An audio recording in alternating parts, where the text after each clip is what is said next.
ప్రభునామానికి మహిమ కలుగును గాక.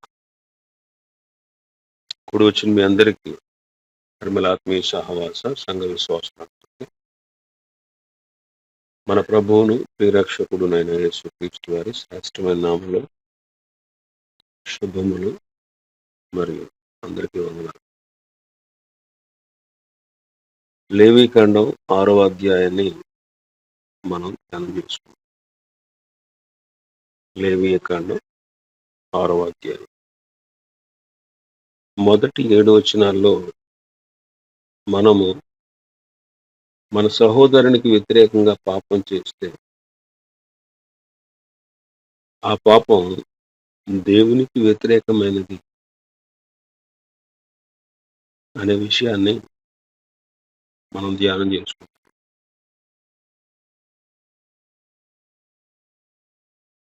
దావీదు ఊరియాకు వ్యతిరేకంగా పాపం చేసినప్పుడు ఆ పాపం దేవునికి విరోధముగా చేయబడినట్లు మనం గత దినం ధ్యానించాం.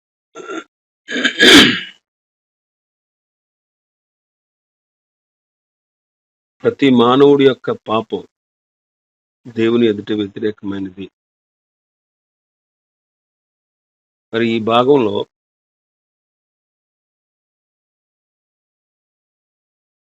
సహోదరుని ఎదుట తమ పొరుగువాని ఎడల తమ సహోదరుల ఎడల ఎలాగ వాళ్ళు ప్రవర్తించాలి, ఏది చేయకూడదు అనే విషయాల గురించి మనం ధ్యానం చేసుకుంటాం.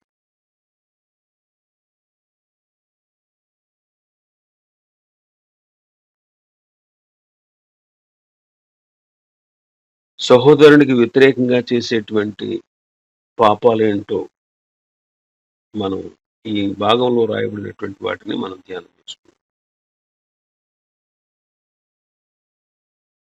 2వ వచనంలో మనం చదివితే లేవీకాండం 6వ అధ్యాయం 2వ వచనం, ఒకడు యెహోవాకు విరోధముగా ద్రోహము చేసి పాపి అయిన యెడల, అనగా తనకు అప్పగింపబడిన దాన్ని గూర్చియే గాని, తాకట్టు ఉంచిన దాన్ని గూర్చియే గాని, దోచుకున్న దాన్ని గూర్చియే గాని, తన పొరుగువానితో బొంకిన యెడల, తన పొరుగువానిని బలత్కరించిన యెడల అంటున్నాడు. ఇందులో మనకి అబద్ధం కనబడుతుంది, అపనమ్మకత్వం కనబడుతుంది, బలాత్కారం కనబడుతుంది, మోసం కనబడుతుంది, అబద్ధ ప్రమాణం కనబడుతుంది. గత దినం వీటి గురించి మనం ధ్యానం చేసుకున్నాం. అబద్ధం ఆడడం, అపనమ్మకం, బలాత్కారం, మోసం, అబద్ధ ప్రమాణాల గురించి మనం ధ్యానం చేసుకున్నాం. మనం మన పొరుగు వారిని ప్రేమించాలి. మనం మన పొరుగు వారిని ప్రేమించాలి. యేసుక్రీస్తు ప్రభు కొండ మీద ప్రసంగం చేస్తూ ఆయన పలికిన మాట ఏంటంటే 44వ వచనం, మత్తయి సువార్త 5:44. అందులో ఉన్నటువంటి విషయం ఏంటంటే, నేను మీతో చెప్పున్నదేమనగా, మీరు పరలోకమందు మీ తండ్రికి కుమారులై ఉండునట్లు మీ శత్రువులను ప్రేమించుడి, మిమ్మును హింసించు వారి కొరకు ప్రార్థన చేయుడి. శత్రువుల్ని ప్రేమించాలి అంటున్నాడు. ఎవరిని? శత్రువుల్ని ప్రేమించాలి.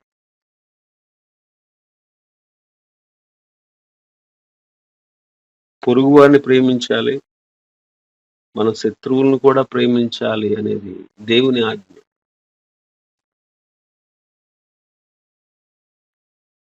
కాబట్టి మనం పొరుగువానికి వ్యతిరేకంగా పాపం చేస్తే దేవునికి వ్యతిరేకంగా మనం పాపం చేశామనే విషయాన్ని మనం రూఢిపరుచుకో.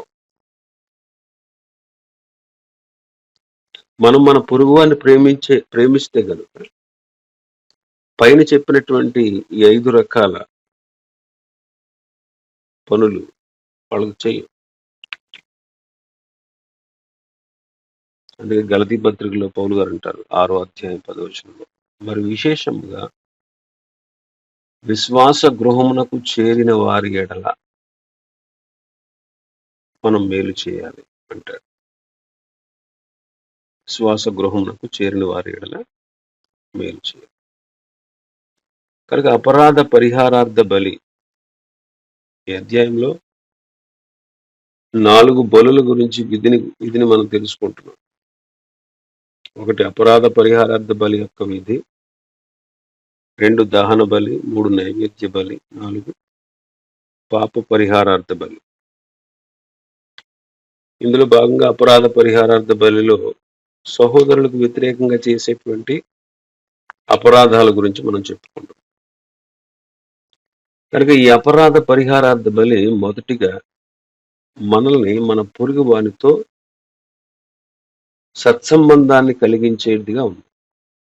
ఈ అపరాధ పరిహారార్థ బలి మనల్ని మన పొరుగు వానితో సత్సంబంధం కలిగించేవారుగా ఉండాలని నేర్పిస్తుంది. రెండవదిగా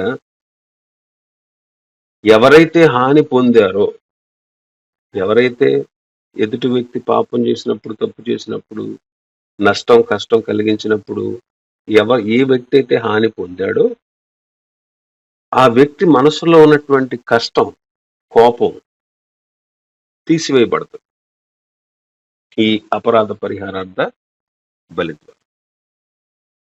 ఈ 2 విధాలైనటువంటి మేలులు ఈ అపరాధ పరిహారార్థ బలి వల్ల కలుగుతాయి. ఇది ఈ అపరాధ పరిహారార్థ బలి దేవుని వలన నియమించబడింది. దేవుని వలన నియమించబడింది. యేసుక్రీస్తు తప్ప ఎవ్వరూ కూడా ఈ బలిని సంపూర్తి చేయలేరు. యేసుక్రీస్తు ప్రభు తప్ప. కాబట్టి అపరాధ పరిహారార్థ బలి మనల్ని మన పొరుగువానితో సత్సంబంధాన్ని కలిగి ఉంచుతుంది. పొరుగువాని మనసులో ఉన్నటువంటి కోపాన్ని, విరోధాన్ని చంపేస్తుంది. మూడవది, దేవునితో మనకు సత్సంబంధాన్ని కలిగిస్తుంది. దేవునితో మనకు సత్సంబంధాన్ని కలిగిస్తుంది. యాక్చువల్గా మానవుడు దేవుని స్వరూపాన్ని, ఆయన స్వరూపం చేత సృజించబడ్డాడు. కీర్తన 8వ కీర్తన 5వ వచనం, దేవుని కంటే వారిని కొంచెము తక్కువ అనిగా చేసి ఉన్నారు, మహిమ ప్రభావములతో వానికి కిరీటము ధరింపచేసి ఉన్నారు. మానవుని సృష్టించినప్పుడు దేవుని కంటే కొంచెం తక్కువ అనిగా చేశారు. మహిమ ప్రభావములు వారికి కిరీటంగా ధరింపజేశారు.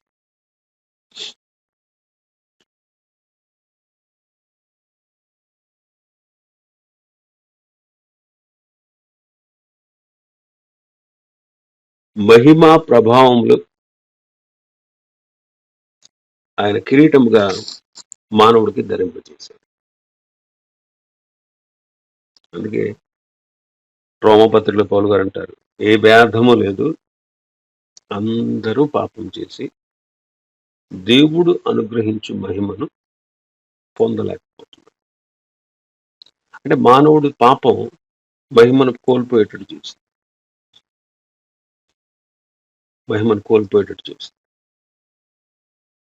ఆయన ప్రభావం వారిని విడిచిపెట్టేసింది. అందుకే వాళ్ళు దిగంబరులు అయిపోయారు.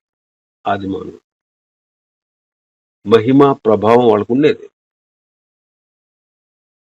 మహిమను ప్రభావాన్ని దేవుడు వారికి కిరీటాలుగా ఇచ్చాడు. అందువల్ల వాళ్ళ మహిమ దేహంతో ఉండేవారు. వాళ్ళు దైవ ప్రభావంతో బ్రతికేవాళ్ళు. ఎప్పుడైతే పాపం చేశారో, ఆజ్ఞను అతిక్రమించారో, వెంటనే వాళ్ళ మహిమను, ప్రభావాన్ని కోల్పోయారు. అందుకే విలాప వాక్యముల్లో యిర్మీయా గారు విలపిస్తూ 5వ అధ్యాయం 16వ వచనం, మా తల మీద నుండి కిరీటము పడిపోయాను, మేము పాపం చేసి ఉన్నాం, మాకు శ్రమ అంటాడు. యెరూషలేము పాడైపోవడాన్ని చూసి యిర్మీయా విలపిస్తూ దానికి కలిగినటువంటి ఘోరమైన దుస్థితిని చూసి విలపిస్తూ పలికిన మాటలు. అందుకే ఆయన అంటారు, మా తల మీద నుండి కిరీటం పడిపోయింది, మేము పాపం చేశాం, అందుకు మా కిరీటం పడిపోయింది. అయితే పడిపోయినటువంటి ఆ మహిమను, ప్రభావాన్ని, పోగొట్టుకున్న కిరీటాన్ని ఒక మనుషుడు ఎట్లు తిరిగి సంపాదించుకోగలడు అని మనం ఆలోచన చేస్తే యేసుక్రీస్తు ద్వారా మాత్రమే. యేసుక్రీస్తు ద్వారా మాత్రమే. ఎందుకంటే యేసుక్రీస్తే మానవుల పక్షాన అపరాధ పరిహారార్థ బలి చేశాడు. అందుకే కీర్తనకారుడు 69వ కీర్తనలో 69వ కీర్తన 4వ వచనంలో మనం చూస్తే, నిర్నిమిత్తముగా నా మీద పగబట్టువారు నా తల వెంట్రుకల కంటే విస్తారముగా ఉన్నారు, అబద్ధమును బట్టి నాకు శత్రువులే నన్ను సంహరింపగోరు వారు అనేకులు, నేను దోచుకొనని దానిని నేను ఇచ్చుకోవలసి వచ్చాను. ఈ కీర్తన యేసుక్రీస్తు ప్రభు యొక్క శిలువ శ్రమల గురించి రాయబడినటువంటి కీర్తన. నేను దోచుకొనని దానిని నేను ఇచ్చుకోవాల్సి వచ్చింది అంటారు. నేను దోచుకున్న దాన్ని నేను ఇచ్చుకోవాల్సి వచ్చింది. కాబట్టి యేసుక్రీస్తు ప్రభు మానవులైన మన కొరకు అపరాధ పరిహారార్థ బలిగా ఆయన మన కోసం బలి అయిపోయి మానవులతోనూ దేవునితోనూ ఇటు సత్సంబంధాన్ని నెలకొల్పినటువంటి వాడు మన ప్రభువైన యేసుక్రీస్తు. అందుకే అపరాధ పరిహారార్థ బలిలో 3 విషయాలు. ఒకటి, పొరుగు వానితో మనకు సత్సంబంధాన్ని నెలకొల్పుతుంది. 2, పొరుగువాని మనసులో ఉండేటువంటి అపరాధ భావాన్ని, ఆ కోపాన్ని, ఆ తీవ్రతను తగ్గిస్తుంది, తీసివేస్తుంది. 3, దేవునికి విరోధంగా చేసినటువంటి పాపం తీసివేయబడుతుంది. ఆ రీతిగా పోగొట్టుకున్నటువంటి ఆ యొక్క స్థితిని దేవుడు మరలా తిరిగి మనకు అనుగ్రహించాడు. ఇంకా ఈ అధ్యాయంలో ఈ అపరాధ పరిహారార్థ బలి విషయంలో మనం ఆలోచన చేస్తే 4-5 వచనాలు, 5-6 వచనాలు. 4వ వచనం ఇప్పుడు చూద్దాం. అతడు పాపం చేసి అపరాధికును కనుక అతడు తాను దోచుకున్న సొమ్మును గూర్చి కానీ, బలాత్కారము చేత అపహరించిన దానిని గూర్చి కానీ, తనకు అప్పగింపబడిన దాని గూర్చి కానీ, పోయి తనకు దొరికిన దాన్ని గూర్చి కానీ, దేని గూర్చి అయితే తాను అబద్ధ ప్రమాణం చేసినో దాన్ని అంతను మరలా ఇచ్చుకోవాలి. ఆ మూలధనం ఇచ్చుకొని దానిలో 5వ వంతును తాను అపరాధ పరిహారార్థ బలి అర్పించు దినమున సొత్తుదారునికి ఇచ్చుకునేవారు. సొత్తుదారునికి ఇచ్చుకోవాలి. ఇక్కడ చూడండి, దేన్ని గూర్చి అయితే అతడు పాపం చేసి అపరాధం అవుతాడు, అది దోచుకున్నది కావచ్చు, బలాత్కరించింది కావచ్చు, అపహరించింది కావచ్చు, పోయినది దొరికిన దాన్ని గురించి కావచ్చు, ఒకవేళ దాని విషయంలో అబద్ధం ఆడవచ్చు. ఇలాగ ఎన్ని విషయాల్లో అయితే పాపం చేశాడో అదంతా మళ్ళీ తిరిగి ఇచ్చేయాలి. దోచుకున్నది ఇచ్చేయాలి, బలాత్కారంగా తీసుకున్నది ఇచ్చేయాలి, దొంగిలించింది ఇచ్చేయాలి, అప్పగించబడిన దాన్ని పోయిందని అనకుండా ఇచ్చేయాలి, పోయింది మళ్ళీ తిరిగి దొరికినప్పుడు దొరకలేదని బొంకిన అది ఇచ్చేసేయాలి. దాంతో పాటుగా 5వ వచనంలో ఆ మూలధనం ఇచ్చుకొని దానితో 5వ వంతు తాను అపరాధ పరిహారార్థ బలి అర్పించి ధనాన సొత్తుదారునికి 5వ వంతు, దానిలో 5వ వంతు. ఈ 5వ వంతును గుర్చినటువంటి నియమం మనం ఇక్కడ చూస్తాం. ఈ 5వ వంతును గుర్చిన నియమం మనం ఇక్కడ చూస్తాం. ఈ 5వ వంతు పరిశుద్ధ గ్రంథంలో మరొక చోట కూడా కనిపిస్తుంది. 5వ వంతు ఇక్కడ ఈ అపరాధం, ఇలాంటి అపరాధాలు చేసినటువంటి వాడు దేవునికి పొట్టేలు తీసుకొచ్చి అర్పించడం మాత్రమే కాకుండా తాను అన్యాయంగా తీసుకున్నటువంటి దానిలో 5వ వంతు కలిపి ఇవ్వాలి. ఆదికాండం 47వ అధ్యాయం, ఆదికాండం 47వ అధ్యాయం.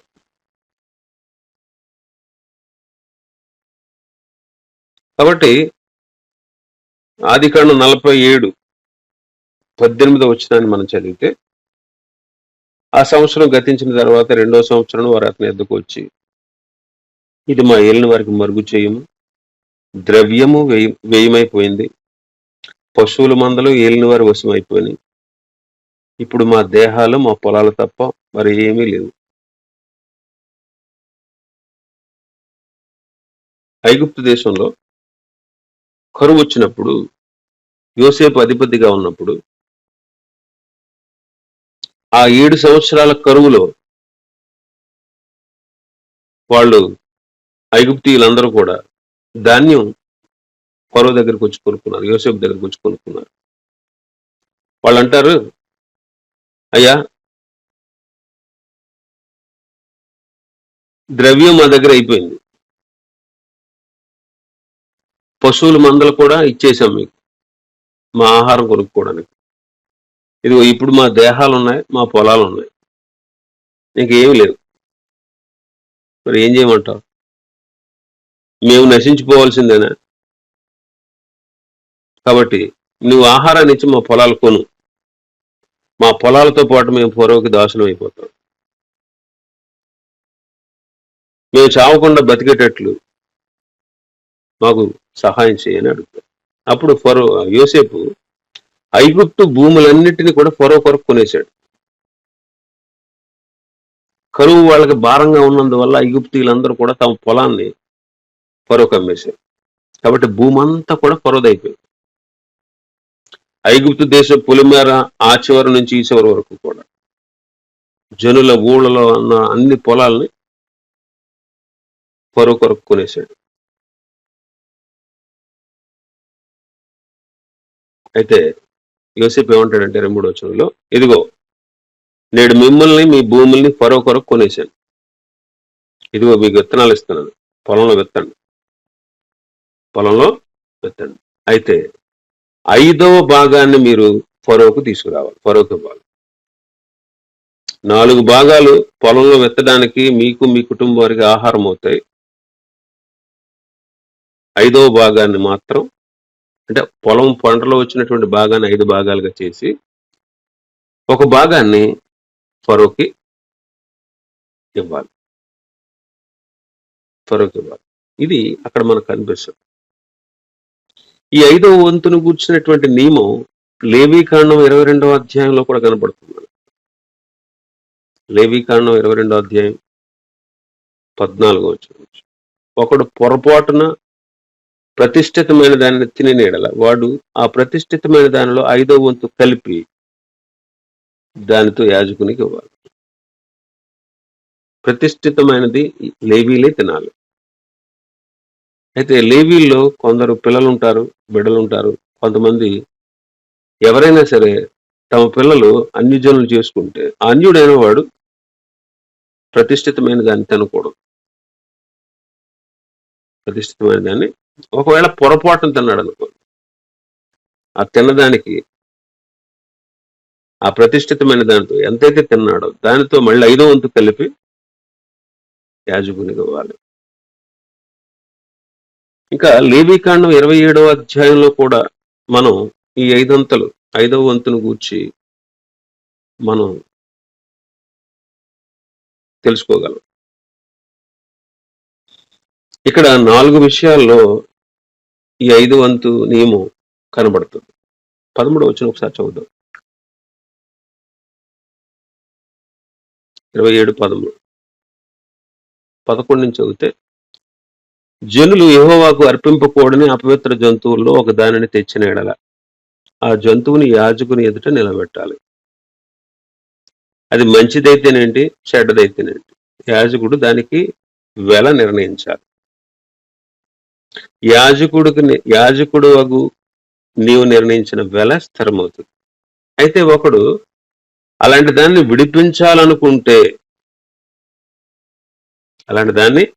విడిపించాలనుకుంటే దానిలో 5వ వంతు కలిపి ఇవ్వాలి. ఇప్పుడు అపవిత్ర జంతువులు ఉంటాయి. ఇప్పుడు గాడిద అపవిత్రమైన జంతువు. గాడిద తొలిపిల్లని దేవునికి ఇవ్వాలి. తొలిపిల్లకు బదులుగా గొర్రె పిల్లని అర్పించాలి. అప్పుడు అది బ్రతుకుద్ది, లేకపోతే చావాల్సింది. అపవిత్ర జంతువులు ఉంటాయి కొన్ని. అపవిత్ర జంతువుల్లో దేవునికి అర్పించకూడనివి అపవిత్ర జంతువులు, అవి ప్రభువుకు ప్రతిష్ఠించారు కాబట్టి వాటిని దేవుని సన్నిధికి ఇవ్వాలి. కాబట్టి అది తీసుకొచ్చినప్పుడు యాజకుని ఎదుట దాన్ని నిలబెట్టాలి. అయితే యాజకుడు దాని వెల నిర్ణయిస్తాడు.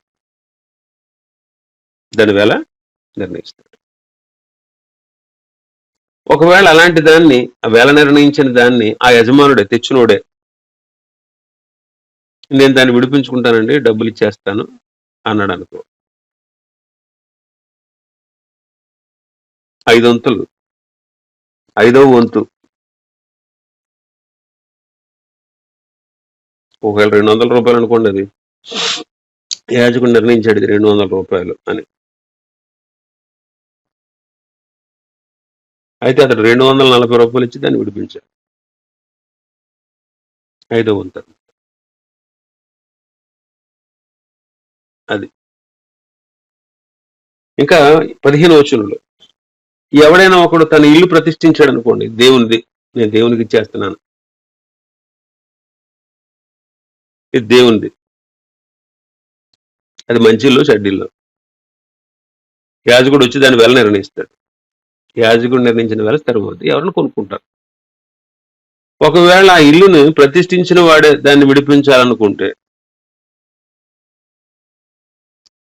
సేవకుడు నిర్ణయించిన వేలలో 5వ వంతు మళ్ళీ కలిపి ఇచ్చి విడిపించుకోవాలి.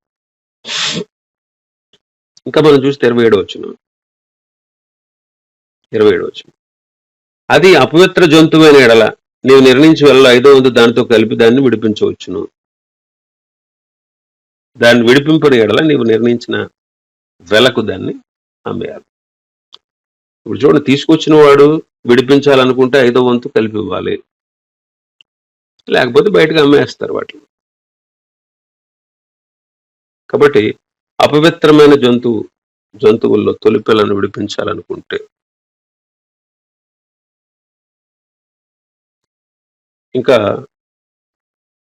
4వది 30 నుంచి 31, భూధాన్యములోనేమి వృక్షములలోనేమి భూఫలములన్నిటిలో 10వ భాగం యెహోవా సొమ్ము, అది యెహోవాకు ప్రతిష్ఠితమగును. ఒకడు తాను చెల్లించవలసిన 10వ భాగంలో దేనినైనా విడిపింపగోరిన ఎడల దానిలో 5వ వంతును దానితో కలపాలి. గోవుల్లో గాని, గొర్రె మేకల్లో గాని, కోల కింద నడిచి వాటిలో 10వ భాగం ప్రతిష్ఠితమగును. అది మంచితో చెడ్డతో పరిశోధింపకూడదు, దాన్ని మార్చకూడదు. దాన్ని మారిస్తే అది దానికి మారుగా ఇచ్చినది కూడా ప్రతిష్ఠితమవుతుంది. కాబట్టి ఇక్కడ గమనించండి, తాను చెల్లించవలసిన 10వ భాగంలో దేన్నైనా విడిపించాలనుకుంటే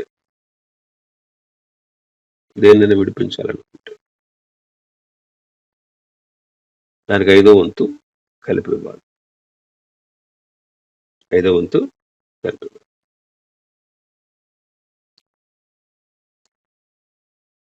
అదనమాట 5వ వంతు కూర్చున్నటువంటి విధి. ఐదవ వంతుని గురించినటువంటి విధి. కాబట్టి మన పొరుగు అని ఎడల దేవుని ఎడల మనం చేయాల్సినటువంటి విధులు ఖచ్చితంగా చేయాలి. ఖచ్చితంగా చేయాలి. 5:16 5వ అధ్యాయం లేవికాండం 16 కూడా మాట్లాడు. పరిశుద్ధమైన దాని విషయంలో తాను చేసిన పాపము వలన నష్టమునిచ్చుకొని దానితో 5వ వంతు యాజకునికి ఇవ్వబడును.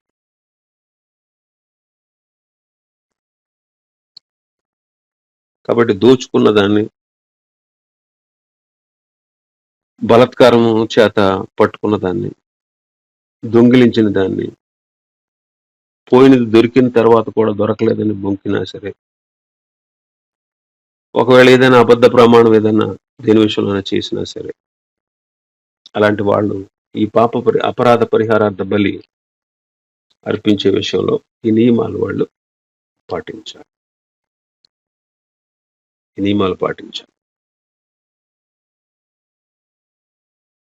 ఇక సహోదరునికి వ్యతిరేకంగా మనం ఏమి చేయకూడదు, ద్రోహం చేయకూడదు.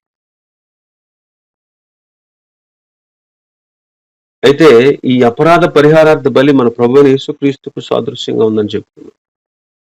అందుకే నేను దోచుకున్న దాన్ని నేను ఇచ్చుకోవాల్సి వచ్చింది అని చెప్పారు.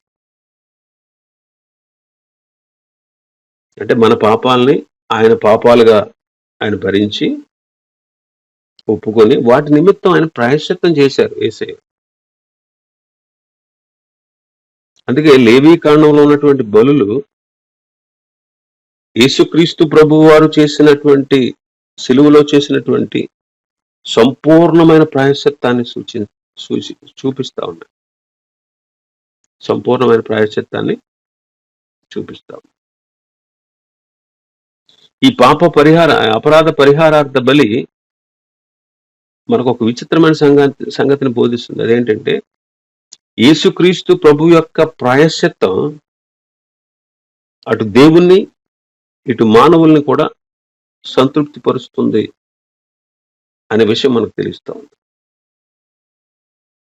ఈ అపరాధ పరిహారార్థ బలి ఏం సూచిస్తుందంటే యేసుక్రీస్తు ప్రభు చేసినటువంటి బలి అటు దేవుణ్ణి ఇటు మానవుల్ని కూడా సంతృప్తి పరుస్తుంది. ఇలా చెప్పుకున్నాం కదా.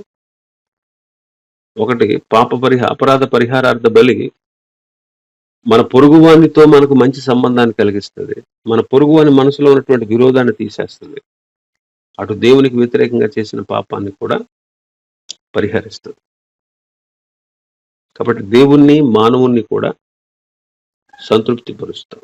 అందుకే భక్తుడు అంటాడు, కీర్తనకారుడు 130లో, ఆయన యొద్ద సంపూర్ణ విమోచన దొరుకును అంటాడు. 130వ కీర్తన 7వ వచనం. అంటే సంపూర్ణ విమోచన దొరుకుద్ది.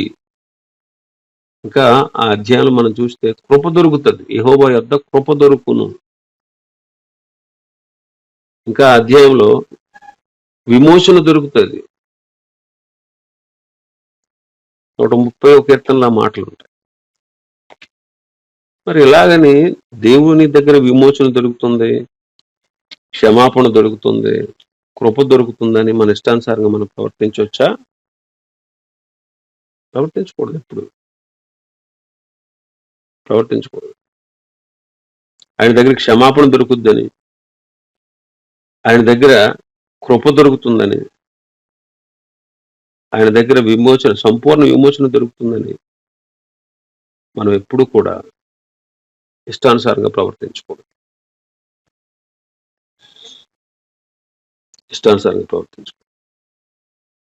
మన విషయంలో చాలా జాగ్రత్తగా ఉండాలి.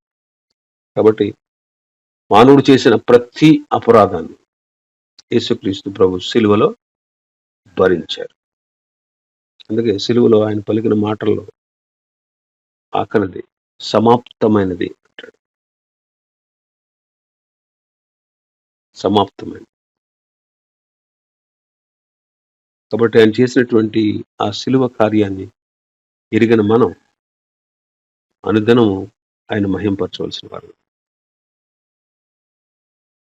అనుదినం లేవీకాండంలో 19వ అధ్యాయంలో, లేవీకాండం 19వ అధ్యాయంలో కొన్ని సహోదరునికి వ్యతిరేకంగా చేసే పనుల గురించి చెప్పాడు. 15 వచనం. అన్యాయపు తీర్పు తీర్చకూడదు, భేదవాడని పక్షపాతం చేయకూడదు, గొప్పవాడని అభిమానం చూపకూడదు, న్యాయాన్ని బట్టి నీ పొరుగువానికి తీర్పు తీర్చాలి. అన్యాయపు తీర్పు తీర్చకూడదు. 16వ వచనం. నీ ప్రజలలో కొండెములాడుచు ఇంటింటికి తిరగకూడదు, నీ సహోదరునికి ప్రాణహాని చేయకూడదు, చూడకూడదు, ప్రాణహాని చేయకూడదు, ప్రాణానికి హాని చేయాలని చూడకూడదు. 17వ వచనం. నీ హృదయంలో నీ సహోదరుని మీద పగబట్టకూడదు.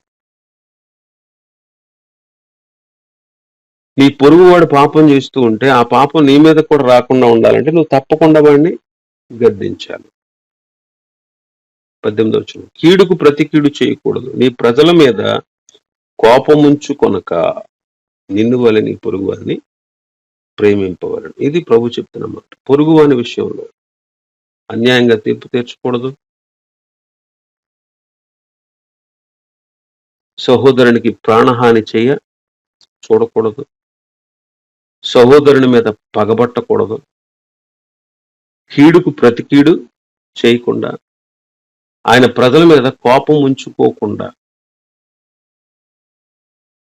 నిన్ను వలని పొరుగు అని ప్రేమించాలి అంటున్నాడు. సహోదరుని పట్ల మనం ప్రవర్తించాల్సిన తీరు ఇది ప్రభు చెబుతున్నటువంటి తీరు. కాబట్టి మనం ప్రేమ కలిగి ఉండాలి, సహోదరుని ప్రేమించాలి. కొరింథీయులకు రాసిన పత్రికలు అంటారుగా పౌలు గారు, ప్రేమ అమర్యాదగా నడవదు, త్వరగా కోప్పడదు, స్వప్రయోజనాన్ని విచారించుకోదు, అపకారాన్ని మనసులో ఉంచుకోదు. ఇవన్నీ సహోదరుని ఎడల మనం చేసేటువంటి పాపాలు. అయితే ఇలాంటివన్నీ కూడా మనం విడిచిపెట్టి ప్రభుని ఆశ్రయించి ప్రభు చెప్పినట్లుగా నడవాలి. ఇటువంటి వాటి అన్నిటి కొరకే ఆనాడు అపరాధ పరిహారార్థ బలి అర్పించాల్సి వచ్చింది. ఇవన్నీ సహోదరుని ఎడల చేసేటువంటి తప్పిదాలు, పాపాలు. అది దేవుని దృష్టికి పాపమే. అయితే ఆ పాప నివారణ కొరకు చేసేదే అపరాధ పరిహారార్థ బలి. ఆ రీతిగా ప్రభు మన కోసం అపరాధ పరిహారార్థ బలిగా తనను తాను మన కొరకు అప్పగించుకున్నారు. మనకు విడుదల కలగజేశాడు. అందుకే మనం దేవుణ్ణి కనపరచాలి, ఆయన స్తుతించాలి. ఇది అపరాధ పరిహారార్థ బలిని గూర్చిన విధి. దేవుడు తన వాక్యానుసారంగా మనల్ని నడిపించి సహోదరుల పట్ల ప్రేమ హృదయాన్ని కలుగజేయును గాక. ఆమేన్.